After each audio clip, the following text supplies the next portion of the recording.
माता सीता धरती पर क्यों समा गया, इसका पीछे का रहस्य क्या है?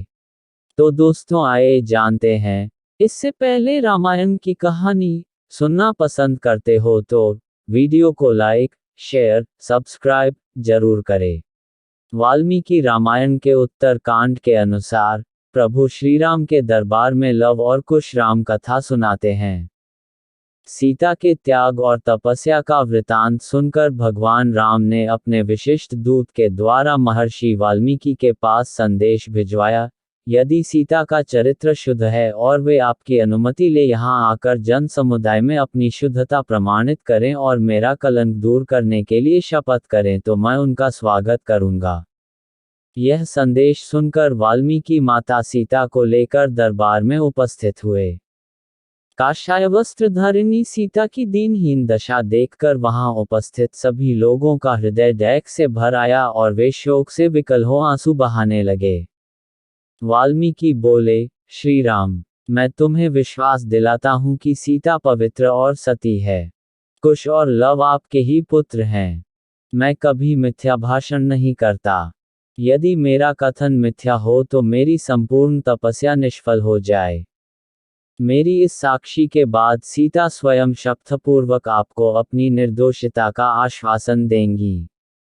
तत्पश्चात श्रीराम सभी ऋषि मुनियों, देवताओं और उपस्थित जनसमूह को लक्ष्य करके बोले, हे मुनि एवं विज्ञजनों, मुझे महर्षि वाल्मीकि जी के कथन पर पूर्ण विश्वास है, परंतु यदि सीता स्वयं सबके समक्ष अपनी शुद्धता का पूर्ण विश्वास दे तो मुझे प्रसन्नता होगी। राम का कथन समाप्त होते ही सीता हाथ जोड़कर, नेत्र झुकाए बोली, मैंने अपने जीवन में यदि श्री रघुनाथ जी के अतिरिक्त कभी किसी दूसरे पुरुष का चिंतन न किया हो तो मेरी पवित्रता के प्रमाण स्वरूप भगवती पृथ्वी देवी अपनी गोद में मुझे स्थान दें। सीता के इस प्रकार शपथ लेते ही पृथ्वी फटी। उसमें से एक सिंहासन निकला। उसी के साथ पृथ्वी की अधिष्ठात्री देवी भी दिव्य रूप में प्रकट हुई। उन्होंने दोनों भुजाएं बढ़ाकर स्वागत पूर्वक सीता को उठाया और प्रेम से सिंहासन पर बिठा लिया। देखते देखते सीता सहित सिंहासन पृथ्वी में लुप्त हो गया। सारे दर्शक स्तब्ध से यह अभूतपूर्व दृश्य देखते रह गए। इस संपूर्ण घटना से राम को बहुत दैख हुआ।